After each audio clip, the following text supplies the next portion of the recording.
प्रभु की महिमा के लिए। और ये समय होगा कि हम लोग बड़ी जल्दी संदेश में जा रहे हैं, और आज का संदेश पास्टर डैनियल मसीह जो हैं वो हमारे बीच में संदेश को लेकर आएंगे। आज का संदेश हम अपने सीनियर पासवान के द्वारा संदेश को सुनेंगे। हमारे बीच में पास्टर डैनियल जो हैं बड़ी जल्दी हमारे बीच में आ रहे हैं। आज मिरेकल संडे है और हम चाहते हैं कि वो आप लोगों के लिए संदेश भी दें और आप लोगों के लिए विशेष प्रार्थना भी करें, ताकि जो भी हमारे जीवन में समस्याएं परेशानियां हैं मिरेकल संडे में वो यीशु के नाम से दूर होने पाएं। Praise the Lord, hallelujah. बड़ी प्रसन्नता हो रही है आप सभी लोगों को देखकर और फिर से परमेश्वर के भवन में हाजिर होकर, और हम परमेश्वर की स्तुति करते हैं जब हम परमेश्वर के घर में इकट्ठे होते हैं और सबको देखते हैं। आज फिर से एक बार चमत्कारीय रविवार सभा में परमेश्वर ने मौका दिया है कि हम लोग प्रभु यीशु मसीह के उस महान चमत्कार को देखें जो आज उसने हमारे लिए योजना बना दी। परमेश्वर का धन्यवाद हो आज के दिन के लिए, जब उसने हमको इकट्ठा किया। तो बाइबल कहती है कि मेरे नाम से जहां भी इकट्ठे होंगे मैं वहां उपस्थित होऊंगा। परमेश्वर की उपस्थिति है। इसलिए आज की सभा में जितने भी लोग आए हैं, खासकर जो पहली बार आए हैं, उनको भी मैं स्वागत करना चाहता हूं और बताना चाहता हूं कि परमेश्वर वास्तव में आपसे प्यार करता है, जिसने आपको इस कलीसिया में आने का मौका दिया। और इस कलीसिया में वास्तव में आपके लिए परिवार का अनुभव मिलेगा, इसमें आपको प्यार मिलेगा। इसलिए हम विश्वास करते हैं कि जब आप बने रहेंगे परमेश्वर के उस परिवार में, जिस परिवार में आपको परमेश्वर लाए हैं, अवश्य ही आपके लिए आशीष मिलेगी। तो मैं चाहता हूं कि जितने भी लोग बाइबल लेकर आए हैं वे अवश्य पढ़ें और निकालें मेरे साथ प्रेरितों की किताब, प्रेरितों काम उसका 3 अध्याय और उसके 1 पद से हम 26 पदों तक पढ़ेंगे। अच्छा लगता है जब आपके हाथों में बाइबल होती है। एक दूसरे से बोलिए, आपके हाथ सुंदर लगते हैं जब आपके हाथों में बाइबल होती है। कि हमने हमेशा बोला है कि एक विश्वासी के हाथ में बाइबल बहुत जरूरी है, और बाइबल को उठाओगे तो बाइबल आपको उठाएगी। दोनों एक दूसरे से बाइबल को उठाओगे तो बाइबल आपको उठाएगी। कितने लोग चाहते हैं कि आपको परमेश्वर उठाए? चाहते हैं? नहीं, या पड़े रहना चाहते हैं नीचे? तो बोलिए एक दूसरे से कि बाइबल को उठाया करो। बहुत से विश्वासी बहुत पुराने भी हो गए हैं, दुनिया भर की किताबें पढ़ते हैं, मोटी मोटी किताबें पढ़ते हैं। उनके घर में जाओ तखा लो, मोटी मोटी किताबें हैं, लेकिन बाइबल नहीं। मैं अगली बार मैं उन लोगों के हाथों बाइबल देखना चाहता हूं जो लोग इस बार बाइबल नहीं लाए। प्यार करता हूं इसलिए कह रहा हूं। कोई सजा तो नहीं है ना। बाइबल को पढ़ना, बाइबल को लेना, बाइबल को लाना उठाना, ये सजा है? अच्छा, जिनके पास बाइबल नहीं वो मुस्कुरा भी नहीं रहे, परेशानी की बात ये भी है। मुस्कुराओ, कम से कम मुस्कुरा दीजिए। कोई बात नहीं, आप बाइबल नहीं लाए, लेकिन एक थोड़ा सा आपको एक पिक्चर में बताना चाहता हूं। जब यीशु मसीह दुनिया में थे तो उन्होंने बाइबल में एक बात बोली। आप लोगों को कितनी लोगों को स्टोरी याद है? अभी मैंने प्रचार भी शुरू नहीं किया, लेकिन मेरा फिर भी इंट्रोडक्शन भी प्रचार है। और आपको मालूम है कि जब यीशु मसीह ने एक बार एक उदाहरण बताया कि जब उसने ब्याह का भोज तैयार किया तो उसमें उसने बड़े बड़े अच्छे अच्छे लोगों को, वीआईपी लोगों को बुलाया और नाते रिश्तेदारों को, बड़े बड़े दोस्तों को बुलाया। उसने अपने बेटे का क्या किया, ब्याह में उसे सबको बुलाया। कितने को याद है याद? तो बहुत से लोगों को बुलाया, तो बहुत से लोग बहाना बनाने लगे, कहने लगे भैया ऐसा है, अभी तो हम बिजी हैं, अभी तो हमारी दुकान खुली है, अभी तो हमारी मार्केट खुली है, अभी तो हमको बाजार जाना है, हमको अभी बाहर जाना है, अभी हम परिवार को देख रहे हैं, बीवी को देख रहे हैं, बच्चों को देख रहे हैं, दुनिया भर की बातें बताया और लोग नहीं आ रहे। तो बाइबल में लिखा साफ साफ जो न्योताहारी थे वे तुच्छ गिने गए, क्योंकि अयोग्य गिने गए, क्योंकि उन्होंने राजा के बोझ को स्वीकार नहीं किया। लेकिन फिर बाइबल कहती है कि उसने फिर नौकरों को ऑर्डर दिया, जाओ सड़कों में, गलियों, मोहल्लों में, जहां कहीं भी जो भी मिले, लंगड़े लंगड़े, टुंडे मुंडे, सबको बुला दो और मेरा घर लोगों से क्या कर दो, भर दो। है याद है स्टोरी में ऐसा कहता ना? तो याद रखना कि हम सब लोग जो बुलाए हुए हैं, बहुत परमेश्वर ने हम पर अनुग्रह किया, क्योंकि हम योग्य नहीं थे, क्योंकि हम बड़े लोग नहीं थे, हम राजा के लोग नहीं थे, हम इब्राहिम के वंश के लोग नहीं थे, हम लोग इस्राएली लोग नहीं थे, हम यहूदी लोग नहीं थे, हम लोग अन्य जाति थे। क्योंकि यीशु मसीह जब आए इस्राएलियों के बीच में, यहूदियों के बीच में, उन्होंने ठुकरा दिया परमेश्वर का इनविटेशन, न्योता। लेकिन फिर पूरी दुनिया में लोगों के पास को अच्छी तरीके से जान लीजिए कि हम अयोग्य थे, हम लोग बहुत खास नहीं थे, बल्कि हम बकवास थे। हम लोग कौन थे? अगर हम बोले आपको कि हम बकवास थे, तो उसमें हम भी शामिल, हम भी बकवास थे। इसलिए बुरा मत मानना, बहुत लोगों को बुरा लग जाता है जरा ऐसी बातों से, जरा ऐसी बातों बुरा मान जाते हैं, बहुत तकलीफ होती है, लोग पता नहीं क्यों। ये ईगो की प्रॉब्लम आ जाती है, क्योंकि हम लोगों को कहीं ना कहीं ईगो होता है, ईगो हर्ट्स हो जाते हैं। लेकिन ईमानदार होना चाहिए। मसीह जीवन में ईगो नहीं होना चाहिए, मसीह जीवन में दीन होना चाहिए, दीन। और हम सब मसीह, और हम सब प्रभु यीशु के चेले, उसने हमें दीन बनाया।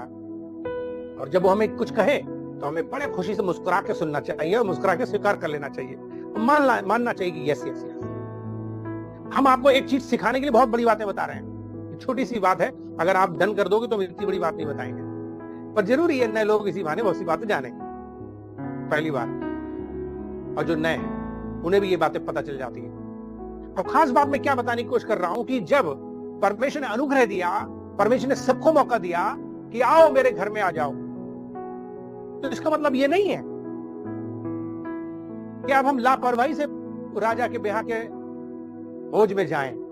अदब कायदा से जाना पड़ेगा। राजा ने अगर इनवाइट किया, हम भले चाहे लंगड़े हो, लूले हो, टुंडे हो, मुंडे हो, सड़क के हो, चाहे हम भिखारी हो, चाहे हम गरीब हो, चाहे हम कमजोर हो, चाहे हमारे पास कच्चा घर हो, पक्का घर हो, कैसे भी क्यों ना हो, परमेश्वर का धन्यवाद करते हैं कि उसने, एक राजा ने हमें इनवाइट करा है। तो क्या करना चाहिए राजा के ब्याह में जाएंगे तो? राजा ने सबको बोला कि आ जाओ भाई, सबकी दावत है, सबको बुला रहे हैं, तो क्या करना चाहिए? ऐसे ही गंदे संदे आना चाहिए या हमको नहा धो के अच्छे कपड़े, मैरिज के कपड़े पहनना चाहिए? अभी आप लोगों को मैरिज बुलाएंगे तो कैसे कपड़े पहन के जाओगे? ऐसे ही जैसे बैठे ऐसे चले जाओगे? हालांकि कुछ लोग तो तैयार होकर ऐसे रहते हैं कि वो तो जा सकते हैं, अच्छी बात है। और जिस देश में हम रहते हैं, इस देश में तो हमेशा लोग हमेशा ऐसे रहते हैं जैसे पार्टी में जा रहा है, हर समय सुबह से लेकर शाम तक पार्टी उनके लिए रेडी रहते हैं, पार्टी जैसा लगता है। काम भी कर रहे हैं, झाड़ू पोछा मार रहे हैं, तब भी टाई वाई रहेगी और बिल्कुल अच्छे से कपड़े पहन के झाड़ू पोछा लगता है। मैं आपको सच्ची हकीकत बता रहा हूँ, मजाक नहीं कर रहा हूँ, मैं यहाँ हूं इसलिए कह रहा हूँ। और आपको हकीकत बता रहा हूं कि राजा के ब्याह में ही क्या, आप किसी के भी मैरिज में, पार्टी में बिना सज धजे नहीं जाएंगे।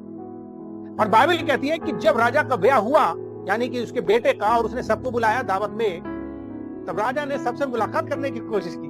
कितनी अच्छी बात यह है कि राजा ने बुलाया तो राजा मिल भी रहा है सबसे। वरना आजकल के जमाने में लोगों के बारात में आप जाइए, दावत में, पता चले मेन आदमी मिला ही नहीं, दूल्हा दुल्हन तो खास कर नहीं मिलेंगे, इतने ज्यादा बिजी होते हैं वो। तो अपना दूल्हा दुल्हन को देखने में ही उनका दिमाग सपनों में रहता है, फोटो खिंचाने में रहता है। गए थे 5 मिनट के लिए, आए 5 घंटे के बाद, और पब्लिक खाना उन्हें खा के भी चली गई, मिला ही नहीं किसी से। आजकल की तो मैरिज ऐसी हो रही है ना, दूल्हा दुल्हन कब आए कब जाओ ने कोई लेना देना नहीं, बस भैया हम आए कुछ देने और खाने और जा रहे हैं, देखी जाएगी। सुबह 4 बजे तक कौन जगेगा? कहने का मतलब क्या है कि हकीकत तो ये है प्यारो, बाइबल में लिखा हुआ है कि जब राजा उन सारे मेहमानों से जब मिलने गया तो उसने एक बंदे को देखा, उसकी निगाह उस बंदे पे पड़ी जो ब्याह के कपड़े नहीं पहना हुआ। बस राजा का दिमाग ठनका और उससे बात करने के लिए गया और उससे पूछा, भैया इधर आओ, क्या तुम हमारी खुशी से खुश नहीं हो? क्या तुम मातम मना रहे हो, गम मना रहे हो? तकलीफ क्या है तुम्हें? अरे तुम आज के दिन जब हमने बुलाया, तुम भैया चाहे धोखे ही कपड़ा पहन के आते तो पहन के आते, थोड़ा मैरिज जैसा लगता। इतनी बड़ी बात मैंने क्यों कही? हमारे परमेश्वर की निगाह सब पे लगी रहती है। चर्च में भी सब विश्वासियों पे लगी है कि कौन कौन बाइबल पढ़ता है, कौन कौन बाइबल उठाता है, कौन कौन बाइबल लेके आता है। तो आज आप एक बात समझ गए, परमेश्वर आपको देख रहे हैं, ऐसे स्वर्ग में भी। और बाइबल लिखा है कि व्यवस्था की पुस्तक तेरे चित्त से कभी उतरने ना पाए, रात दिन इसी में ध्यान दे रहा, तब तेरे काम सफल होंगे। बिजनेस, नौकरी, पैसा, अनाज, घर, खेत, बच्चे, सब कुछ फलेंगे, फूलेंगे, विकसित होंगे, गारंटी है। ये हमने अपना अनुभव देखा।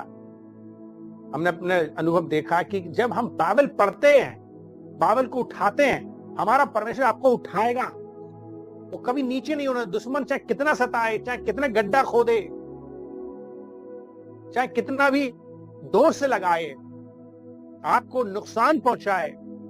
मुझे एक पुराना गाना याद आ रहा है कि दुश्मन मुझको मारे सताए, दोष लगाकर झूठ बोले और झूठ बोलकर दोष लगाए, फिर भी मैं, परमेश्वर क्या कर रहा है, पर फिर भी मैं ऊंचा किया जाऊं, फिर भी मुझे उठाया जाए, फिर भी प्रभु मुझे संभाल के रखे। तो बाइबल क्या कहती है? ये एक कव्वाली है, गाना, भजन है, इसको हम गा नहीं रहे हैं, लेकिन मैं आपको हकीकत बता रहा हूं कि अगर आप परमेश्वर के वचन को उठाओगे तो परमेश्वर कहते हैं वो आपको उठाए। कितने लोग सचमुच में उठना चाहते हैं? परमेश्वर आपको उठाए, आपको संभाले, आपके दुख में, संकट में, कष्ट में, पीड़ा में, तकलीफ में, बुरे दिन में वो आपको उठा ले। उसके लिए आपको सचमुच में परमेश्वर का वचन को पढ़ना है, परमेश्वर के वचन को लेना है, अंतर रखना है। और बाइबल कहती व्यवस्था की पुस्तक तेरे चित्त से कभी ना उतरने की। इसलिए प्यारो, आपसे निवेदन है कि आप बाइबल जरूर लाएं, जरूर पढ़ें। कुछ लोग कहेंगे पास हम पढ़ना नहीं चाहते, कोई बात नहीं, लेकिन फिर भी वचन लाओ। एक बैग ले लो, जैसे आप पर्स लेके जाते हो बाजार में सामान सट्टा खरीदने, तो आप बाइबल के लिए बैग क्यों नहीं लेते? अगर कोई भी आदमी जिसके पास बैग ना हो, बाइबल के रखने वाला, हमें बता दीजिए, हम आपको खरीद के देंगे। और बाइबल जरूर लीजिए। अब आप कहेंगे बाइबल भी खरीदवा दीजिए पास्टर। तो वैसे तो हमने बाइबल की व्यवस्था की है चर्च में, उन गरीबों के लिए जो नहीं ले सकते हैं, हम उनको देते हैं।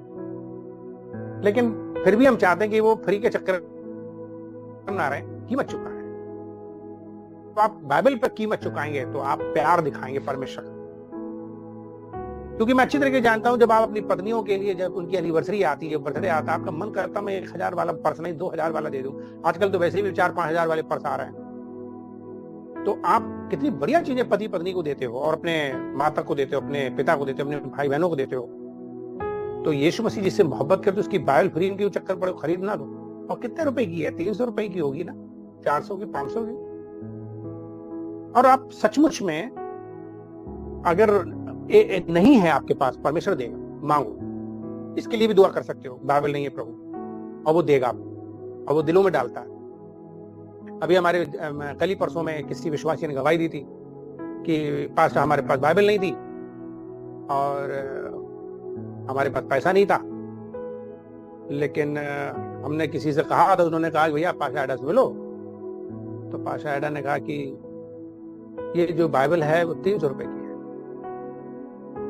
लेकिन प्रभु ने मुझे बोल डाला कि हम आपको बाइबल फ्री दें, लेकिन 25 रुपए आप जरूर दीजिएगा हमारे किसी पास्टर को जो आपके पास आए बाइबल देने या आपके ऐसे खाने। तो वो चमत्कार हुआ उसके साथ। उन्होंने बताया कि उन्होंने प्रार्थना की थी, उन्होंने फिर मुलाकात की थी, कैसे बाइबल मिल गई। अगर आपके पास बाइबल नहीं है तो आप जरूर दुआ कीजिए और संपर्क भी कीजिए, आपके लिए दुआ बाइबल मिलेगी। लेकिन एक शर्त है, जब हम न्यू टेस्टामेंट देते हैं उसको पूरी पढ़ लीजिएगा। उस बंदे ने कहा ये भी कि मैंने वो पूरी पढ़ ली, उसके बाद बाइबल पूरी मांगी। तो प्यारो, ये एक बहुत ही इंपॉर्टेंट बात है जो मैंने आपसे कही है, और इसमें बहुत से लोगों को सबक मिला होगा, क्योंकि बहुत से नए लोग भी हैं और बहुत से कमजोर भी हैं बाइबल में, और मैं उनको उत्साहित कर रहा हूं। परमेश्वर का धन्यवाद हो आज के वचन के लिए जो हम आपके सामने पेश करेंगे। आओ हम पढ़ें प्रेरित काम उसका 3 अध्याय और उसके 1 पद से हम 26 पदों तक पढ़ेंगे। पतरस और यूहन्ना तीसरे पहर प्रार्थना के समय मंदिर में जा रहे थे, और लोग एक जन्म के लंगड़े को ला रहे थे, जिसको वे प्रतिदिन मंदिर के उस द्वार पर, जो सुंदर कहलाता है, बैठा देते थे कि वह मंदिर में जाने वालों से भीख मांगे। जब उसने पतरस और यूहन्ना को मंदिर में जाते देखा तो उनसे भीख मांगी। पतरस ने यूहन्ना के साथ उसकी ओर ध्यान से देखकर कहा, हमारी ओर देख। सो वह उनसे कुछ पाने की आशा रखते हुए उनकी ओर ताकने लगा। तब पतरस ने कहा, चांदी और सोना तो मेरे पास है नहीं, परंतु जो मेरे पास है वह तुझे देता हूँ। यीशु मसीह नासरी के नाम से चल फिर। और उसने उसका दाहिना हाथ पकड़ के उसे उठाया, और तुरंत उसके पांवों और टखनों में बल आ गया, और वह उछल कर खड़ा हो गया और चलने फिरने लगा, और चलता और कूदता और परमेश्वर की स्तुति करता हुआ उनके साथ मंदिर में गया। सब लोगों ने उसे चलते फिरते और परमेश्वर की स्तुति करते देखकर उसको पहचान लिया कि यह वही है जो मंदिर के सुंदर फाटक पर बैठकर भीख मांगा करता था। और उस घटना से जो उसके साथ हुई थी वे बहुत अचंभित और चकित हुए। जब वह पतरस और यूहन्ना को पकड़े हुए था तो सब लोग बहुत अचंभा करते हुए उस ओसारे में जो सुलेमान का कहलाता है उनके पास दौड़ आए। यह देखकर पतरस ने लोगों से कहा, हे इस्राएलियों, तुम इस मनुष्य पर क्यों अचंभा करते हो और हमारी ओर क्यों इस प्रकार देख रहे हो कि मानो हम ही ने अपनी सामर्थ या भक्ति से इसे चलता फिरता कर दिया। इब्राहिम और इसहाक और याकूब के परमेश्वर, हमारे बाप दादों के परमेश्वर ने अपने सेवक यीशु की महिमा की, जिसे तुमने पकड़वा दिया। और जब पिलातुस ने उसे छोड़ देने का विचार किया तब तुमने उसके सामने उसका इनकार किया। तुमने उस पवित्र और धर्मी का इनकार किया और विनती की कि एक हत्यारे को तुम्हारे लिए छोड़ दिया जाए, और तुमने जीवन के कर्ता को मार डाला, जिसे परमेश्वर ने मरे हुओं में से जिलाया। और इस बात के हम गवाह हैं। और उसी के नाम ने उस विश्वास के द्वारा जो उसके नाम पर है, इस मनुष्य को जिसे तुम देखते हो और जानते भी हो, सामर्थ दी है। और निश्चय उसी विश्वास ने जो उसके द्वारा है, इसको तुम सबके सामने बिल्कुल भला चंगा कर दिया है। और अब हे भाइयों, मैं जानता हूँ कि यह काम तुमने अज्ञानता से किया, और वैसा ही तुम्हारे सरदारों ने भी किया। परंतु जिन बातों को परमेश्वर ने सब भविष्यद्वक्ताओं के मुख से पहले ही बताया था कि उसका मसीह दुख उठाएगा, उन्हें उसने इस रीति से पूरी किया। इसलिए मन फिराओ और लौट आओ कि तुम्हारे पाप मिटाए जाएं, जिससे प्रभु के सन्मुख से विश्रांति के दिन आए। और वह उस मसीह यीशु को भेजे जो तुम्हारे लिए पहले ही से ठहराया गया है। अवश्य है कि वह स्वर्ग में उस समय तक रहे जब तक कि वह सब बातों का सुधार न कर ले, जिसकी चर्चा परमेश्वर ने अपने पवित्र भविष्यद्वक्ताओं के मुख से की है, जो जगत की उत्पत्ति से होते आए हैं। जैसा कि मूसा ने कहा, प्रभु परमेश्वर तुम्हारे भाइयों में से तुम्हारे लिए मुझसा एक भविष्यद्वक्ता उठाएगा, जो कुछ वह तुमसे कहे उसकी सुनना। परंतु प्रत्येक मनुष्य जो उस भविष्यद्वक्ता की न सुने, लोगों में से नाश किया जाएगा। और सामुएल से लेकर उसके बाद वालों तक जितने भविष्यद्वक्ताओं ने बात कही, उन सब ने इन दिनों का संदेश दिया है। तुम भविष्यद्वक्ताओं की संतान और उस वाचा के भागी हो जो परमेश्वर ने तुम्हारे बाप दादों से बांधी, जब उसने इब्राहिम से कहा कि तेरे वंश के द्वारा पृथ्वी के सारे घराने आशीष पाएंगे, परमेश्वर ने अपने सेवक को उठाकर पहले तुम्हारे पास भेजा कि तुम में से हर एक को उसकी बुराइयों से फेर कर आशीष दे। परमेश्वर के वचन के अनुसार जब हम पूरी स्टोरी पढ़ते हैं तो इस स्टोरी को पढ़ने और समझने और परमेश्वर का वचन हमारे जीवन में आने के लिए हम अपने आंखों को बंद करेंगे और दुआ भी करेंगे। परमेश्वर पिता, हम धन्यवाद करते हैं आज के दिन और आज के समय के लिए। आपने मौका दिया है कि हम सब लोग मिलकर के अपने सारे जितने भी चर्च के सदस्य हैं उन सब के लिए दुआ करते हैं कि आप अपना हाथ बढ़ा के सबको आशीषित करें और सबसे बातचीत करें। और हकीकत में परमेश्वर, आप हमारे वो परमेश्वर हैं जो हमारी हर समस्या का समाधान कर सकते हैं।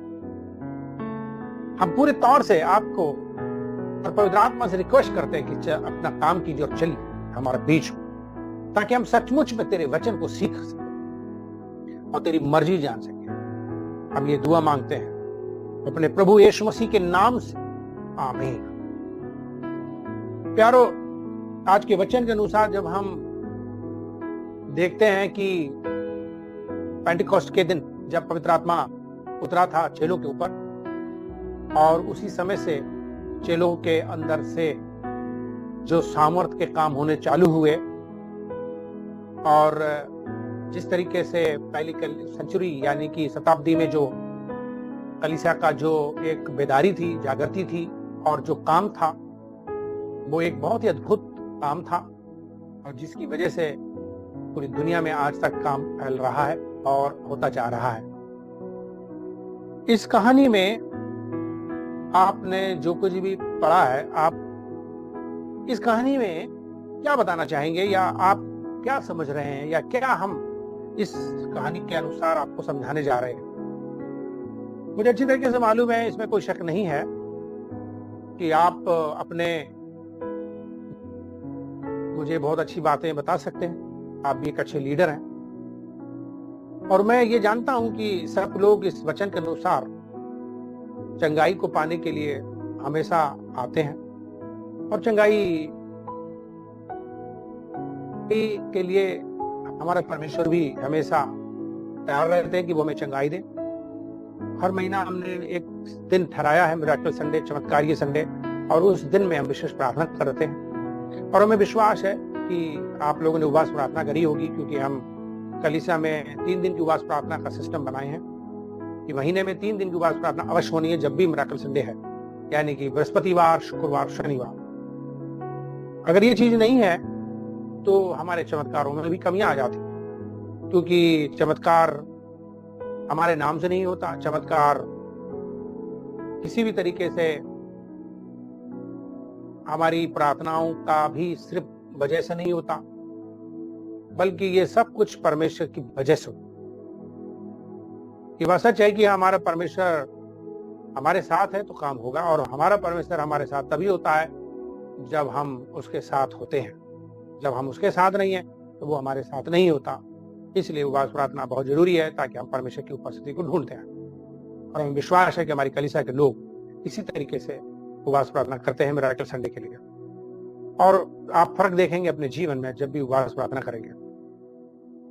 इस खास स्टोरी में अगर आप ध्यान से देखोगे तो आप बताओगे कि कैसे चेलों ने प्रभु यीशु मसीह के नाम से एक लंगड़े को चंगा किया। आपको स्टोरी में पहले अध्याय के पहले वचन में आपको मालूम है कि किस तरीके से स्टोरी में बताया गया है कि वो जो बंदा है वो किस तरीके से हमको देखने को मिलता है। 3 अध्याय के एक पद से जब हम पढ़ते हैं तो उसमें लिखा है कि पतरस और यूहन्ना तीसरे पहर में प्रार्थना के समय मंदिर में जा रहे और एक जन्म के लंगड़े को ला रहे थे, जिसको वे प्रतिदिन मंदिर के द्वार पर जो सुंदर कहलाता है वहां पर वो क्या कर देते थे, वो वहां पर उसको छोड़ देते थे ताकि वो क्या करे, तो वहां पर भीख मांगा था। अब आप ये स्टोरी में आप देख रहे हो कि किस तरीके से वहां पर दो जन्म के, यानी कि वहां पर जो अंधा है, जो लंगड़े हैं, जो कोढ़ी हैं और जितने भी बीमार टाइप के लोग होते हैं, वे अक्सर मंदिर के सामने रख दिए जाते हैं। और आपको पता है, जैसे अपने देश के अंदर भी आपने देखा होगा, अक्सर मंदिर हैं, मस्जिद हैं, मजार हैं, गुरुद्वारे हैं और चर्च भी हैं। आप देखोगे कि अक्सर भिखारी लोग, लंगड़े लूले और कोढ़ी लोग भी वहां पे रहते हैं, जिससे कि उम्मीद से कि उन्हें कुछ मिल जाए। और यहाँ पर भी ये कोई नई बात नहीं है, आज भिखारियों का मंदिरों के सामने खड़ा होना, ये नई बात नहीं, बहुत समय से चल रहा है। और आपको देखने को मिल रहा है इस अध्याय में, यहाँ पर भी मंदिर के सामने लंगड़ा है जो वहां पर छोड़ दिया गया। और यहाँ पर हम एक बड़ी खास बात देखते हैं कि किस तरीके से वो लंगड़ा चंगाई को पाता है और परमेश्वर की महिमा होती है। इसलिए हमें आज क्या सीखना है, इस पर बहुत ध्यान दीजिएगा। पहली बात तो यह है कि हम लोग जान रहे हैं कि किस तरीके से परमेश्वर दो चेलों को इस्तेमाल करता है। ये चेले कौन हैं? ये चेले प्रभु के चुने हुए बच्चे, जो कि हमारे तरह ही हैं। हम लोग भी चुने हुए लोग हैं, हम लोग भी बुलाए हुए हैं, हमें भी यीशु मसीह ने चुना है। पतरस और यूहन्ना कोई बहुत स्पेशल नहीं है, मछुआरे थे, अनपढ़ थे, उनके बारे में बहुत कुछ आप जानते हैं अगर पढ़ेंगे तो। लेकिन आपको मालूम चलेगा कि ये कैसे प्रभावशाली काम करते गए। आज मैं ज्यादातर ये प्रचार नहीं करूंगा कि चंगाई आपको कैसे मिलेगी, आप कैसे चंगाई प्राप्त कर सकते हैं, बल्कि मैं आज आपको सिखाऊंगा कि आप कैसे चंगाई दूसरों को दिला सकते हैं। मिरेकल संडे में, चमत्कारिय संडे में अक्सर हम सिखाते हैं कि आपको कैसे चंगाई मिल जाएगी, लेकिन आज हम आपको सिखा रहे हैं आप कैसे दूसरों को चंगाई दिला सकते हैं। अब हमें बढ़ना भी है, उठना भी है। हमारे चर्च में हमेशा चमत्कार होते हैं और हर महीने होते हैं, लेकिन हम हमेशा संडे को ये समझते हैं कि संडे वाले दिन हम आएंगे और चंगाई प्राप्त करेंगे, परंतु हमें अब नेक्स्ट लेवल पे पहुंचना है। और वो नेक्स्ट लेवल ये कि अब हम कैसे दूसरों को चंगाई दें। आप सोचो थोड़ी देर के लिए कि अस्पताल में सब मरीज लोग आते हैं, अस्पताल में सब मरीज लोग आते हैं। कितनी बढ़िया बात है कि सारे के सारे मरीज अब डॉक्टर बन गए। सोचो, क्या ये अच्छी बात है या बुरी बात है कि अब हम हमेशा बीमार नहीं रहेंगे, बल्कि हम डॉक्टर भी बनेंगे। Praise the Lord, praise the Lord. कितने लोग एक दूसरे को देख के बोलेंगे आप डॉक्टर हो, आप डॉक्टर हैं, आप डॉक्टर हैं। पर अपने नाम के आगे डॉक्टर लगाते नहीं भैया, घूमना नहीं तो लोग कहेंगे भैया आप अपने नाम के लगा, आपको पास्टर डैनियल ने कहा डॉक्टर हैं। देखिए, आपको डॉक्टर पद लगाने की जरूरत नहीं है। मुझे भी डॉक्टर का पदवी मिली हुई है, लेकिन मैं अपने आप को कभी डॉक्टर नहीं कहलाता। मेरे विश्वासी लोग मुझे कभी डॉक्टर नहीं बुलाते। आपने कभी बुलाया डॉक्टर डैनियल कैसे हैं? कभी कहा है? आप नहीं बोलते डॉक्टर। आपके दिल से जो मुंह से निकलता है वो निकलता है। मालूम आप क्या कहते हो मुझे? आप कहते हो चरवाहा। चरवाहा का मतलब ही है क्या? पास्टर। पास्टर को अंग्रेजी में कहते हैं, और जो सही उसका मतलब है वो है पासवान। पासवान का मतलब चरवाहा। तो आप मुझे वो नाम देते हो, वो कह कर बुला रहे हो, ए गरड़िया इधर आओ। हालांकि आप लोग उसमें थोड़ा इज्जत मिला देते हो, गरड़िया जी कहने लगे हो। आजकल पास्टरों को पास्टर जी जी जी, जिसको देखो पास्टर जी जी जी। तो पत्नियां भी अपने पति को बुला रही हैं, लोगों कह रही हैं पास्टर जी। तो अच्छी बात है, हमारा देश बड़ा अदब कायदे वाला देश है, हम लोग बहुत इज्जत करते हैं। लेकिन बात को समझने की कोशिश कीजिए कि परमेश्वर का वचन क्या कह रहा है और हम परमेश्वर के वचन से क्या सीखेंगे। आज हम लोग सब लोग सिर्फ चंगाई पाने के लिए नहीं है, बल्कि अब हम चंगाइयों को दिलाने वाले बने। पतरस और यूहन्ना क्या कर रहे हैं? वो लोग अब वो चंगाई बांट रहे हैं। कौन चंगाई बांटता था? किसको उन्होंने देखा था चंगाइयां बांटते हुए? उन्होंने अपनी आंखों से हमेशा यीशु मसीह को चंगा करते हुए देखा। यीशु मसीह ने मुर्दे जलाए, यीशु मसीह ने अंधों को आंखें दी, यीशु मसीह ने लंगड़ों को सही किया, कोढ़ियों को शुद्ध किया, हर तरह के बीमारों को चंगा करते थे यीशु। और ये बात किसी की हिम्मत नहीं होती थी कि कभी किसी ने सोचा होगा कि हम भी चंगा करेंगे। यीशु मसीह ने कहा भी था, विश्वास करने वालों के क्या चिन्ह होंगे? कि वो मेरे नाम से दुष्ट आत्मा निकालेंगे और बीमारों पर मरीजों को क्या करेंगे? वो बीमारों पर हाथ रखेंगे, चंगा करेंगे।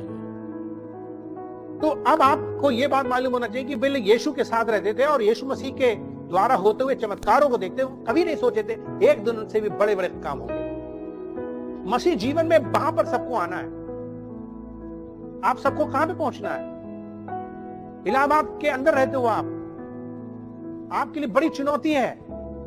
हम शहर इलाहाबाद में आए थे, हमने वहां पर सचमुच में काम किया, आपके जीवन में काम किया, आपके बीच में हमने काम किया। ऐसा कि रात दिन हमने मेहनत करके गली गली घर घर जा जा करके लोगों को बचाया है और तैयार किया और बनाया है। लेकिन आज आपको परमेश्वर ने इसलिए नहीं रखा कि आप हमेशा बीमारियों पे आप पड़े रहो और आप बीमारियों के लिए दुआ करवाते रहो, बल्कि अब वक्त आ गया कि आपको दुआ करनी है लोगों के लिए। इलाहाबाद शहर एक ऐसा शहर है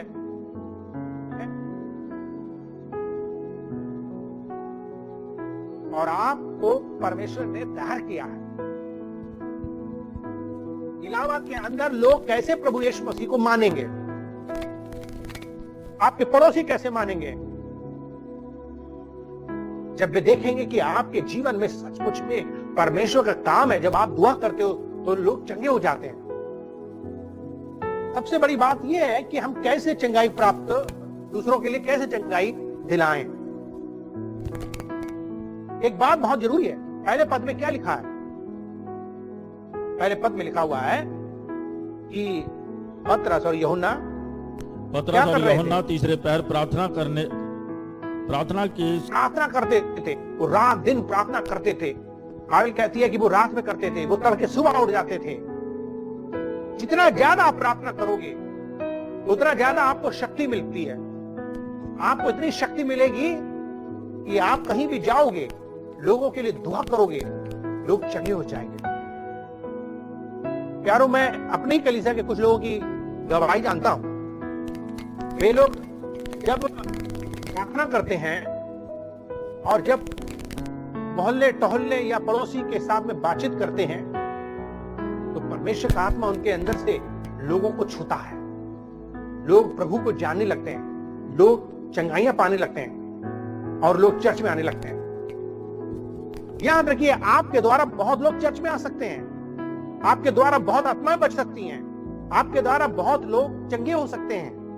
आपको परमेश्वर ने चुना है। कितने लोग ये विश्वास करते हैं कि परमेश्वर ने आपको चुना है? इसके लिए एक वचन पहले पढ़िए, इफिसियुस का 2 अध्याय और उसके 10 पद को पढ़ें। इफिसियुस का 2 अध्याय और उसके 10 पद को पढ़ें जल्दी से।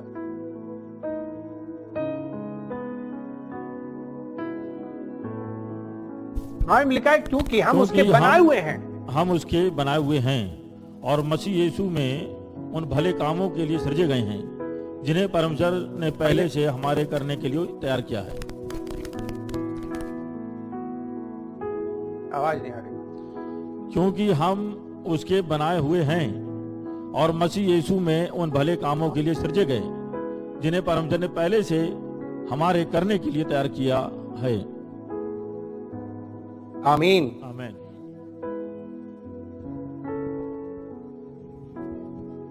परमेश्वर का वचन क्या कहता है कि परमेश्वर ने हमें क्या किया? हमें तैयार किया, हमें सृजा। किस काम के लिए? भले काम के लिए। भले काम जो कि लोगों का भला करे, भला हो।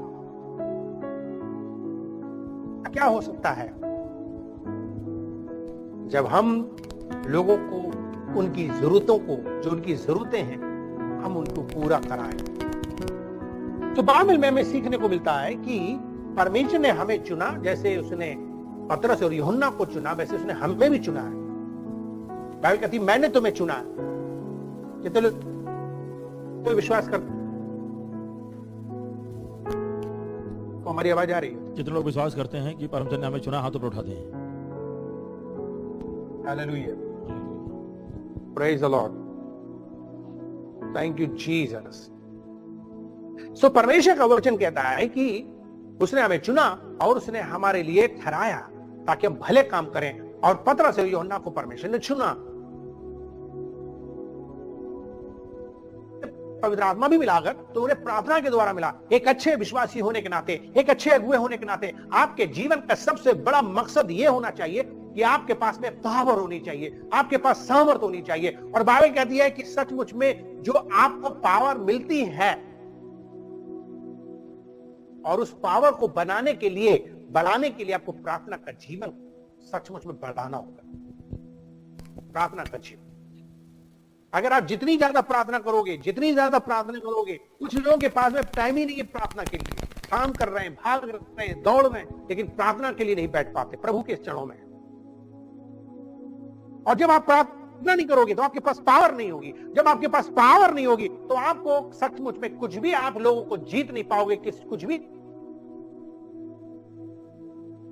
पहले पद में हम देख रहे हैं कि एक अगुए हैं, वो एक विश्वासी हैं, वो एक चेले हैं, वो मसीह यीशु के अच्छे चेले होने के नाते बाइबल कहती है कि उन्हें अच्छी तरीके से मालूम था कि उन्हें क्या करना है। और उन्हें यह बात मालूम थी कि उन्हें प्रार्थना करना है। और प्रार्थना करने के लिए उन्हें चाहे पहाड़ पे जाना पड़े, चाहे जंगल में जाना पड़े, चाहे मंदिर में जाना पड़े। अगर मंदिर में अपॉइंटमेंट है तो वहां भी जाएंगे, अगर जंगल में है तो पहाड़ पे भी जाएंगे, दूसरों के घरों में भी जाना होगा तो वहां भी जाएंगे। जहां कहीं भी प्रार्थना होगी मैं वहां जाऊंगा।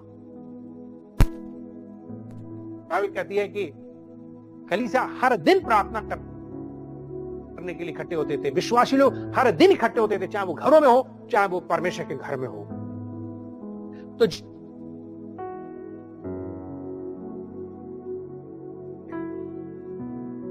इसलिए आपको यह सीखना। दूसरी चीज, तीसरे पद में क्या लिखा है? दूसरी चीज हम सीखेंगे तीसरे पद में क्या लिखा। तीसरे पद में, तीसरे पद में क्या लिखा? वो मंदिर में जाते देखा तो उनसे भीख मांगी। बाइबल कहती है कि जब पतरस ने 4 पद में, पतरस ने यूहन्ना हम के 3 साथ पद क्या?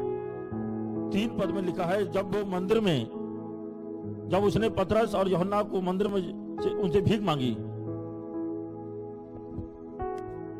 इस पद में हम क्या सीख रहे हैं कि बाइबल कहती है कि पतरस और यूहन्ना को मंदिर में जाते देखा और वो उनसे क्या कर रहा था? भीख मांग रहा था। भीख मांग, राइट। तो सीधी सीधी बात है कि यहां पर पतरस और यूहन्ना बिजी थे, उनका अपॉइंटमेंट था, चर्च में लोग मंदिर में इंतजार कर रहे थे। ये बहुत बड़े भक्त थे, हो सकता है ये बड़े पादरी हों, ये सीनियर पास्टर भी हों, ये बिशप भी हो सकते हैं, ये बहुत बड़े भविष्यवक्ता भी हो सकते हैं, ये इवेंजलिस्ट भी हो सकते हैं, एल्डर लीडर हो सकते हैं। इनका टाइम फिक्स था, ये जा रहे। रास्ते में तो हमेशा मंदिर में बहुत लोग रहते हैं और चिल्लाते हैं, कुछ लोग ध्यान देते हैं, कुछ लोग ध्यान नहीं देते। लेकिन पतरस यूहन्ना ने क्या किया? इन्होंने ध्यान दिया। और बाइबल में लिखा हुआ है कि वो रुके। वो रुके या नहीं रुके थे? रुके या चले गए थे? जब आपके पास में कोई जरूरतमंद आता तो क्या करते हो? जब आपके पास में कोई आपको कॉल करता तो क्या करते हो? हमारे पास टाइम नहीं है भाई, बात करना, अभी नहीं आ सकते, क्या करते हो? आपका रिएक्शन कैसे होता है? एक बात हमेशा याद रखना, परमेश्वर ने आपको चुना है भले काम करने के लिए। और जब आपको परमेश्वर भले काम के लिए बुलाए तो आपको सबसे पहले परमेश्वर की पावर को मांगना चाहिए। और वो पावर आपको प्रार्थना से मिलेगी और प्रार्थना करने में आप विश्वास योग्य हो जाएंगे। और नंबर 2, आपके अंदर महसूस करने वाला दिल होना चाहिए तकलीफ को। ये पतरस और यूहन्ना ने ऐसी जगह नहीं कर दिया, उनके अंदर महसूस हुई कि यार ये लोग जरूरतमंद, और वो रुके। और बाइबल कहती है कि वो जब रुके तो उन्होंने उनसे पूछा भी कि हम तुम्हारे लिए क्या करें, क्या चाहते हो हमसे। तो आप समझ रहे हो कि उन्होंने सचमुच में उनकी उसकी समस्या को पाने के लिए सचमुच में ये जो कर रहे थे बहुत इंपॉर्टेंट है। मुझे थोड़ी सी तकलीफ है जो आवाज है वो रिपीट कर रही है, तो राज बहादुर से रिक्वेस्ट है कि कोशिश करो कि जो आवाज है वो रिपीट ना हो, तो इसलिए मुझे रुक रुक के बोलना पड़ रहा है। तो आवाज बैक होके आ रही है, तो उसका ध्यान दीजिए राज। मेरा कहने का मतलब क्या है प्यारो, परमेश्वर का वचन कहता है कि सचमुच में मुझे और आपको ये बात ध्यान देना है कि किस तरीके से मुझे और आपको हकीकत में पतरस और यूहन्ना के जीवन से सीखना होगा। कैसे सीखना है कि किस तरीके से वो लोग चंगाई को दे रहे हैं। कल तक वो चंगाई पाते थे, कल तक वो जरूरतमंद थे, लेकिन जिस दिन पवित्र आत्मा उनके जीवन में आया प्यारो, तो बाइबल कहती है कि वे लोग सचमुच में दूसरों को चंगाई देना चालू कर देते हैं। परमेश्वर ने भी आपको सचमुच में ये गिफ्ट वरदान दिए हैं। बाइबल कहती है कि सचमुच में हर एक व्यक्तियों को जिन्होंने भी पानी का बपतिस्मा लिया है उन्हें पवित्र आत्मा का आग का बपतिस्मा अवश्य मिलेगा। अगर आपने पवित्र आत्मा का बपतिस्मा अभी तक नहीं पाया है तो आपके पास में पावर नहीं है, क्योंकि बाइबल कहती है उसके अध्याय 8 पद में, जब पवित्र आत्मा तुम्हारे ऊपर आएगा तो तुम सामर्थ पाओगे और फिर तुम सचमुच में परमेश्वर के लिए प्रयोग होगे, गवाह बन जाओगे। और आपने यीशु मसीह को जाना है, प्रभु को जाना है, आपको पवित्र आत्मा से परिपूर्ण हो जाना चाहिए। जैसे पेंटेकोस्त की कलीसिया जब पवित्र आत्मा को प्राप्त करती है तो वो स्तुति प्रशंसा करती है और वो अन्य भाषा में बातें भी करती है, और फिर उसके बाद वो प्रभु के लिए गवाही देते हैं, वो प्रचार करते हैं, वो प्रार्थना करते हैं, वो वचन पढ़ते हैं, वो संगति करते हैं, और वो एक आनंदमय का जीवन है। इस दुनिया में ये सब चीजें बड़ी अनोखी हैं, बहुत ही अद्भुत हैं और बहुत खजाना है मसीहों के लिए। जितना ज्यादा आप परमेश्वर के सामने बैठते हो, प्रार्थना करते हो, वचन पढ़ते हो, अन्य भाषाओं में बातें करते हो, संगति करते हो, यही आपकी सबसे बड़ी खुशी है, आनंद है। दुनिया के लोगों के पास में कुछ भी सच्चा आनंद नहीं है। चाहे उनके मैरिज हो रही हो, चाहे उनके घर में कोई भी छठी छल्ला हो रहा, प्रोग्राम हो रहा है, बर्थडे हो रहा है, वो सब बकवास है, सब ठंडा पंडा रहता है, कुछ भी नहीं है, सिर्फ लड़ाई झगड़े हैं या दिखावा है या दुख है, फिल्मी गाने हैं, वहां कुछ सुख नहीं है, वो सब नकली है, टेम्परेरी है। लेकिन जो मसीह लोगों की संगति होती है उसमें शक्ति आती है, उसमें आनंद आता है, उसमें प्यार आता है, उसमें शांति आती है, उसमें परमेश्वर की उपस्थिति आती है, उसमें चिन्ह चमत्कार होते हैं और परमेश्वर आपको इस्तेमाल करता है। कि आपको अपने जीवन में करना चाहिए। पतरस यूहन्ना की लाइफ को देखो कि वो कैसे परमेश्वर के मंदिर में जा रहे थे, और जब वो जा रहे थे तो रास्ते में उनको लंगड़ा मिला, और लंगड़ा को वो सचमुच में इग्नोर कर सकते थे और वो उसे कह सकते थे भैया चर्च में आना, वो कह सकते थे भैया चर्च में आ जाओ और हम आपको दुआ करेंगे, भैया अभी हमारे पास समय नहीं है, बल्कि उन्होंने उसकी ओर देखा, रुके। बाइबल कहती है कि परमेश्वर के दासों को प्रार्थना करने वाला भी होना चाहिए और साथ साथ में बुद्धिमान भी होना चाहिए, सेंसिटिव भी होना चाहिए, उनके अंदर सचमुच में महसूस करने वाली आत्मा होना चाहिए कि अगले व्यक्ति की जरूरत क्या है।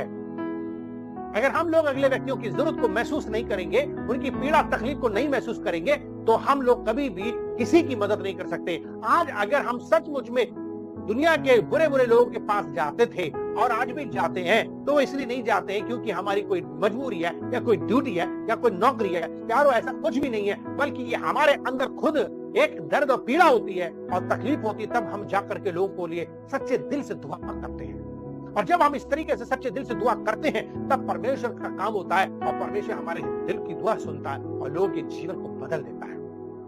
प्यारो, आपके घर में कोई बीमार होंगे, आपके घर में कोई तकलीफ से पीड़ा से गुजर रहे होंगे, आप दुआ करवाना चाहते होंगे, आप करवाते भी हो, पास्टर करते भी हैं, हमें बड़ी खुशी होती है जब हमारे विश्वासी हमें अपनी प्रार्थना बताते हैं। एक बात याद रखना विश्वासियों, कभी शर्माना नहीं और कभी बुरा भी मत मानना कि आप बार बार क्यों पास्टर को लिख रहे हैं। आपको कभी कभी ये लगेगा पास्टर एक तो दूर हैं और क्यों उन्हें हम बताएं। प्यारो, एक बात हम ये बता दें, अगर अपना समझते हो तो आप जरूर बताओगे, अगर आप ये समझते हो कि हमारे आत्मिक पिता हैं तो आप जरूर बताओगे। आपको ये बात मालूम होगा कि आप अपना हमेशा अपने पासवान से सुख दुख उनसे शेयर करो। हमें मालूम है, हालांकि हमारी 90% कलीसिया सिर्फ दुख बताती है, सुख नहीं बताती है, और उसमें हमारे परिवार के लोग भी हैं, ऐसे ही हैं, आदतें हैं सबकी। सबको सिर्फ अपना कष्ट बताना आता है, दुख बताना आता है, और आपको परेशानी बताना आता है। लेकिन हम आपको एक बात बताने की कोशिश कर रहे हैं, कोई बात नहीं, हम आपको एक बात बताते हैं, आप अपना दुख और कष्ट जरूर बताते रहिए। आप अपने आप को ऐसा बनाइए ताकि किसी की हिम्मत हो सके, ताकि कोई आपको आसानी से मिल सके और आपको अपनी पीड़ा और तकलीफ बता सके। जब आप सचमुच में उपलब्ध रहते हो, आप एबी लेवल होते हो, तब लोग आपको पूछ सकते हैं। अब आपने अपना रवैया ऐसा बनाया तो लोग आपको पूछेंगे नहीं, आपको दुआ नहीं करवाएंगे। प्यारो, आपको अच्छी तरीके से समझना है, हमें बड़ी खुशी होती है। और बाइबल कहती है कि ये जो पौलुस, जो पतरस और यूहन्ना, ये लोग सचमुच में अपने उस परमेश्वर के नाम से दूसरों से मिलने और उनको सुसमाचार सुनाने और उनके दुख और संकट को उनके लिए दुआ करने के लिए हमेशा तैयार रहते थे। और बाइबल कहती है कि उन्होंने जाकर के उनसे पूछा, मिले, रुके। हम भी लोगों को भी ऐसे ही करना है कि जाना है, मिलना है, पूछना है, बताना है। आपको मालूम है मसीहत क्या है, सच्चाई क्या है। आप चाहे कितने बड़े भी क्यों ना हो, लेकिन अगर आपके अंदर सेंसिटिव स्पिरिट नहीं है, आपके अंदर महसूस करने वाली तकलीफ, पीड़ा महसूस करने वाली आपके अंदर तकलीफ नहीं है। बाइबल कहती है यीशु मसीह लोगों पर तरस खाते थे, रोते थे उनके लिए। आज की सचमुच में आराधना सभा में परमेश्वर आपको यह सिखाना चाह रहे हैं कि आप सिर्फ चंगाई प्राप्त मत करिए, सिर्फ चंगाई प्राप्त करने के चक्कर में मत रहिए। बाइबल कहती है आप दूसरों को चंगाई दिलाने वाले भी बनिए, क्योंकि परमेश्वर ने आपको बनाया है, आपको चुना है, और वो उसने आपको इसीलिए चुना था कि आप भले काम करो। और दुनिया में चंगाई दिलाना सबसे बड़ी बात है। बहुत लोग बीमार हैं, उनके लिए दुआ करो, उनके लिए उपवास करो। आपके पास बीमारी हो सकती है, आप खुद बीमार हो सकते हो। आप कहोगे हम खुद बीमार, हम दूसरों को चंगा कैसे करें। बाइबल कहती है तुम दूसरों की खेती सींचोगे, तुम्हारी खेती अपने आप सिंच जाएगी। सिर्फ बाइबल कहती है कि लेने वाले नहीं, देने वाले बनो। आपको देना चाहिए। अब आपके लिए परमेश्वर ने चुन लिया है, अब आपके हाथों को परमेश्वर इस्तेमाल करना चाहता है। अब आपके हाथों से लोगों को चंगाई दिलाना चाहता है। वो चाहता है कि आप मरीजों पे हाथ रखो और वो चंगे हो जाएंगे। आप देखिए, जब आप चंगाई करते फिरोगे गली मोहल्लों में, तो लोग आप पर विश्वास करेंगे। लोग पूछेंगे आपका विश्वास कितना बढ़िया है, आपका जीवन कितना बढ़िया, आप कहां जाते हो, किस चर्च जाते हो, तो आप लोगों को ला सकते हो। परमेश्वर का राज बढ़े, परमेश्वर की महिमा हो। और बाइबल कहती है कि पतरस यूहन्ना ने क्या किया, पतरस यूहन्ना वहां गए, मजबूत बन करके गए। कभी कभी हमारे पास में मजबूत ही नहीं है, हम मजबूत नहीं है। बाइबल कहती है तुम प्रभु में मजबूत बनो। जब हम प्रभु में मजबूत बनते हैं इफिसियों 6 अध्याय के अनुसार, तब हम मजबूती के साथ में लोगों की मदद कर सकते, सहायता कर सकते हैं। क्यों नहीं हम दुआ कर पाते हैं? क्यों नहीं हम ये सोचते हैं कि हमारे द्वारा भी चंगाइयां होंगी? क्योंकि हम मजबूत नहीं है, हमको डर लगता है, हमारे पास हिम्मत नहीं है, हमारे पास साहस नहीं है। ये पतरस और यूहन्ना का साहस कहां से आया? पहली बात, सचमुच में इसमें कोई शक नहीं है कि वो यीशु के साथ रहे। दूसरी बात, उन्होंने पवित्र आत्मा पाया। तीसरी बात, उन्होंने प्रार्थना करना सीखा। तो जब आप ये करते हो तो परमेश्वर आपको मजबूत बनाता है और आपको हिम्मत देता है, और आप जाकर के सामना करते हो। पर आप कतराओगे। अभी दुष्ट आत्मा खेलने लगे 2-4 पीछे बैठे लोगों के सामने, तो एकदम क्या मन करता, हटो भाई इन लोगों के पास से। लेकिन आपने देखा होगा कुछ लोग उनको पकड़ते भी हैं, डरते भी नहीं। दुष्ट आत्मा तो ऐसी होती है ना, उड़ के लग जाती है। आप सोचो कितना नुकसान पहुंचता है जब दुष्ट आत्मा अंदर घुस जाती है। तकलीफ होती है, बहुत पीड़ा होती है, बहुत नुकसान होता है। लेकिन सब नहीं छू सकते। कुछ लोग डर जाएंगे, भाग जाएंगे, बहुत से लोग आते नहीं दोबारा। लेकिन आपको ये बात मालूम होना चाहिए कि परमेश्वर ने आपको पावर दी है कि आप लोगों को छुएं, लोगों को चंगा करें। ये सिर्फ पास्टर का काम नहीं है, ये सिर्फ पास्टर का काम नहीं है, हर विश्वासी का काम है। क्योंकि बाइबल में साफ साफ लिखा है विश्वास करने वालों के ये चिन्ह होंगे। आप विश्वास करते हो तो आपसे भी हो सकते हैं बड़े बड़े काम। अब बाइबल में ये भी लिखा है कि तुम लोग मुझसे भी बड़े बड़े काम करो। क्या आपने कभी सोचा कि मेरे द्वारा बड़े बड़े काम हो? कितने साल हो गए आपको चर्च में आए हुए, मसीह में आए हुए? किसी को 15 साल, किसी को 10 साल, किसी को 5 साल, किसी को 20 साल। क्या आपने बड़े बड़े काम किए? क्या बड़े बड़े काम हो रहे हैं? क्या आपको नहीं लगता कि परमेश्वर आपके द्वारा बड़े बड़े काम करवा सकता है? हाँ या ना? कितने लोग आप विश्वास करते हैं, हाथ उठाएं कि मुझसे बड़े बड़े काम करा सकता है? कुछ लोग हाथ उठाए नहीं। विश्वास करो, विश्वास करो। आपके द्वारा बड़े बड़े काम होगा। मैं सुनना चाहता हूं, मैं गवाही सुनना चाहता हूं। मेरे विश्वासी मुझे व्हाट्सएप पे लिखे, मेरे विश्वासी ऑडियो मैसेज भेजे, पास्टर आपने कहा और मैंने दुआ करी, आज सचमुच में उसका सर दर्द ठीक हो गया, आज उसकी आंख ठीक हो गई, आज उसका दांत ठीक हो गया, आज उसके अंदर दुष्टात्मा निकल गई, आज उसके घर की गरीबी दूर हो गई, उसे सचमुच में चमत्कार हुआ और वो विश्वास में आ गए। मैं ऐसी गवाहियां सुनना चाहता हूं अपने FWAG चर्च के विश्वासियों के द्वारा। मेरे विश्वासी किसी भी तरीके का बहाना मत बताओ कि मेरे पास पैसा नहीं है, कि मेरे पास में बिजली नहीं है, मेरे पास में ये नहीं है, वो नहीं है। आप सिर्फ ये भौतिक चीजों में लगे हुए हो, आत्मिक चीजों के वरदानों लगो। बाइबल कहते हैं, पौलुस कहता है कि मैं चाहता हूं कि तुम आत्मिक वरदानों की खोज में रहो, उसकी धुन में रहो। मेरे विश्वासियों को सिर्फ चंगाई पाने के लिए नहीं, बल्कि चंगाइयों को दिलाने वाला बनना है। प्रभु के नाम की महिमा के लिए तालियां बजा दो प्यारो। 4 पद में क्या लिखा है? 4 पद में लिखा है, पतरस ने उसको देखा। पतरस ने यूहन्ना के साथ उसकी ओर ध्यान से देखकर कहा, हमारी ओर देख। हाँ, ये बड़ी बात है किसी से ये कहना कि भाई हमें हमारी तरफ देखो। हम लोग ऐसे बनना नहीं चाहते हैं कि कोई हमें देखे, नहीं तो मांगेगा हमको डर लगेगा। अक्सर हम लोग चाहते हैं कोई हमें ना देखे, कहीं मांगे नहीं। आज की तारीख में पता नहीं क्यों दुनिया भर के लोग, चाहे हम चले भी आए तब भी बहुत से विश्वासी पास्टर हमेशा हमको मुंह खोल के कही देते हैं कि हमें चाहिए, हमें जरूरत है। कभी कभी मैं सोचता हूं प्रभु शायद इन्हें पता ही नहीं कि मैं भी एक इंसान हूं, मेरी भी जरूरतें हैं, लेकिन तूने मुझे ये आदर सम्मान दिया है क्योंकि मैं हमेशा लोगों की चिंता फिक्र करता हूं। लोगों को मालूम है। आज भी एक मैसेज मुझे जब मैं पढ़ रहा था तो वो कह रहा था कि पास्टर मुझे अच्छी तरीके से बात मालूम है कि आप मेरा कभी बुरा नहीं सोचोगे, हमेशा भला सोचोगे, इसलिए मैं अपने कॉन्फिडेंस के साथ आपसे कुछ भी मांग सकता हूं। सी क्या बात है। हालांकि मैं उनसे यही कहना चाहता हूं कि भौतिक चीजों के चक्कर में मत रहो, आत्मिक वरदानों के चक्कर में। मेरा परमेश्वर चाहता है कि आप आत्मिक चीजें प्राप्त करो, सारी चीजें अपने आप मिल जाएंगी। बाइबल कहती है सबसे पहले तुम परमेश्वर की चीजें मांगो, दुनिया की सारी चीजें तुम्हें अपने आप मिल जाएंगी। आपके पास में पावर है, आपके पास में पावरफुल परमेश्वर है, आपके पास में वो परमेश्वर है जो आपके द्वारा बड़े बड़े काम करवाएगा।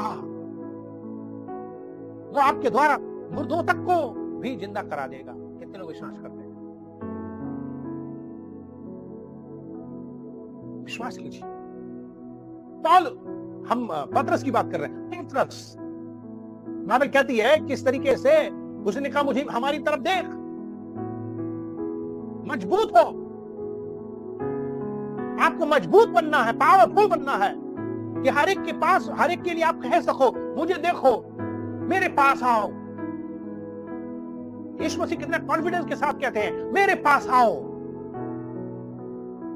आप बुलाना सीखो लोगों को, आप बुलाना सीखो लोगों को, इनवाइट करना सीखो लोगों को।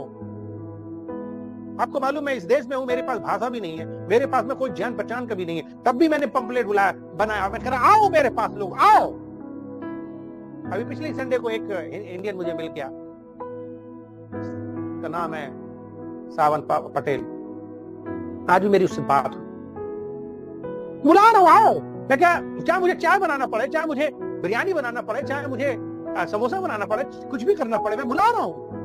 आपके पास में बुलाने के लिए भी ताकत होनी चाहिए, हिम्मत होना चाहिए। कुछ लोग कहते हैं नहीं भाई मेरे पास मत आओ, मेरे घर मत आओ, मेरी गाड़ी में मत बैठो, मेरी गाड़ी अकेली 5 लाख की है, मैं अकेले चलूंगा, बस चलूंगी। आप अपनी इतनी बढ़िया कीमती गाड़ी है जिसमें भर भर के ढोड़ के ला सकते हो चाहो तो। क्या आपने कभी सोचा आपके पास में जो कुछ भी है उसका प्रयोग करो। परमेश्वर ने आपको 1 तोड़ा दिया, उसका प्रयोग करो। 2 तोड़ा दिया, प्रयोग करो। 5 तोड़ा दिया, प्रयोग करो उसका। गाड़ो मत उसे, छुपा के मत रखो उसे इस्तेमाल करो। कुछ लोग कहें हमें। प्यारो मित्रों, इस बात को अच्छी तरीके से जान लो कि परमेश्वर ने आपको चुना है, भले काम के लिए चुना है और लोगों के लिए चंगाई दिलानी है, लोगों को सचमुच में फायदा कराना है, उसके लिए परमेश्वर ने आपको चुना है। लेकिन ये आप काम तब तक नहीं कर सकते जब तक आप पवित्र आत्मा से परिपूर्ण नहीं हो, तब तक नहीं कर सकते जब तक प्रार्थना में आप बैठते नहीं हो, आप तब तक नहीं करते जब तक आप सचमुच में महसूस किसी की पीड़ा तकलीफ को महसूस नहीं कर सकते हो। बाइबल कहती है कि देखो एक यात्री था, जा रहा था, रास्ते में डाकुओं ने उसे पकड़ा और उसे लूटा और अधमुआ करके उसे छोड़ गए। कितने लोगों को मालूम है कि रास्ते में एक सचमुच में जो फरीसी है, जो वचन का ज्ञानी है, बाइबल का ज्ञाता है, बाइबल टीचर है, जो वचन पूरी तरीके से जानता है, वो उधर से गुजर रहा था और बाइबल कहता है कि वो उसको देखा और कहा, हो ये तो पापी पड़ा हुआ है, ओ हो गंदा आदमी पड़ा हुआ है, ओ हो ये तो बीमार है, ओ हो ये तो मरा हुआ है, उसे छोड़कर चला गया, देखा तक नहीं। फिर बाइबल कहती है कि याजक भी, जो पुरोहित है, जो पास्टर है, जो बहुत बड़ा अपने आप को बनता है, वो भी हालेलुया प्रेज द लॉर्ड करते हुए ज्ञान, ओहो पापी अधर्मी पड़ा हुआ है, ओहो जो जैसी जिसकी करनी वैसी उसकी भरनी, ऐसी मरो पड़े रहो। आप सोचो, ऐसे कुछ लोग होते हैं देख के कतरा जाते हैं। लेकिन हम यहाँ पर क्या देख रहे हैं? एक सामरी व्यक्ति जा रहा, और जब उसने देखा किसी व्यक्ति को कि कोई व्यक्ति पड़ा हुआ, तो उसने तरस खाया, दया की, उसके अंदर प्यार उमड़ा, वो उसके पास जाता है, उसे उठाता है, उसे गधे पर अपने सवारी बैठा के इलाज कराता है। बाइबल कहती कौन है इन तीनों में से सबसे धर्मी? कौन है सबसे ज्यादा प्यार करने वाला व्यक्ति? कौन है पवित्र आत्मा से परिपूर्ण व्यक्ति? कौन है जिसको परमेश्वर इस्तेमाल कर सकता है? वो ऐसा व्यक्ति। जब आप उपलब्ध रहते हैं, दूसरों के लिए उपलब्ध होना सीखिए। केवल प्रार्थना ही नहीं करते रहिए, केवल भजन मत करते रहिए। कुछ लोग बहुत प्रार्थना करते हैं, वो भी बड़ी अच्छी बात है, लेकिन एक नेक्स्ट चैप्टर को वो जाते नहीं, उपलब्ध नहीं होते, अवेलेबल नहीं होते, लोगों को ऐसा इनवाइट नहीं करते, इन्विटेशन नहीं देते, ना अपने घर में देते हैं, ना अपने जो है जीवन में देते हैं, ना अपनी कहीं भी बुला करके कर सकते हैं, उन्हें कहीं भी मौका नहीं देते। मेरी कल ही एक अपने पासवान से बात हो रही थी, और वो मुस्लिम है, और वो मुस्लिम से मसीह में आए, वो भी मेरे द्वारा आए, मैंने उनको प्रभु में लाया और उन्हें बपतिस्मा दिया। मुझे बड़ी खुशी है, मैं उनसे बात करता हूँ, वो सेवा करते, वो पास्टर हैं। मैं आपको बताना चाहता हूं कि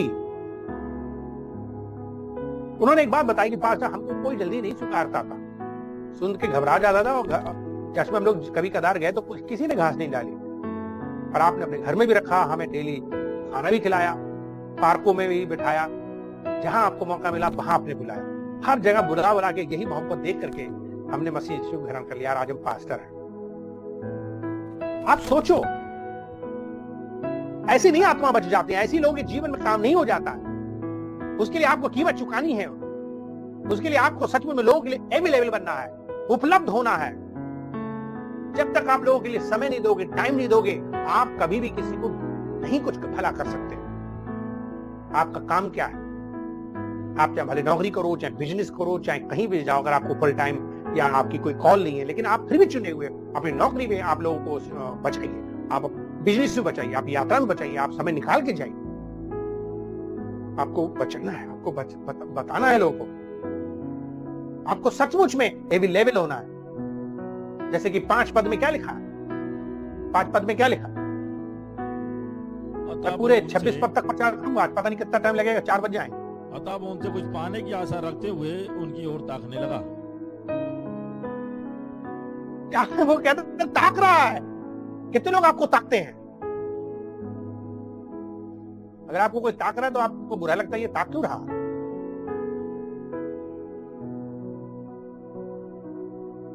ताकने दो, क्योंकि उसे उम्मीद है आपसे।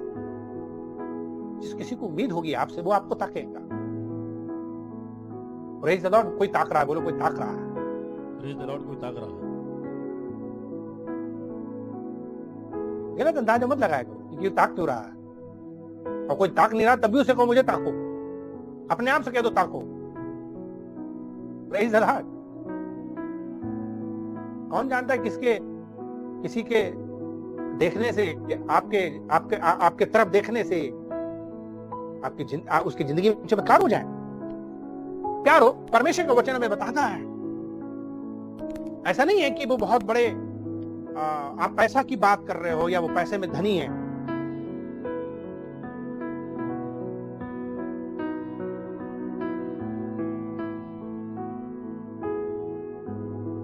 छह पद में कहता है, तब पतरस ने कहा चांदी और सोना तो मेरे पास नहीं है प्यारो, परंतु जो मेरे पास है वो मैं तुझे देता हूं, यीशु के नाम से, यीशु मसीह के नाम से। चलो फिर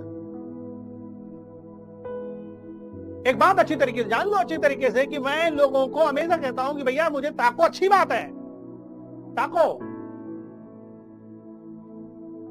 कहीं और ताक रहे हैं, बस वहीं गड़बड़ी हो जाती है। आप कहां रहे हो, क्या देख रहे हो मेरी जेबें? बहुत लोग मुझे ताकते सिर्फ मेरी जेबों के लिए।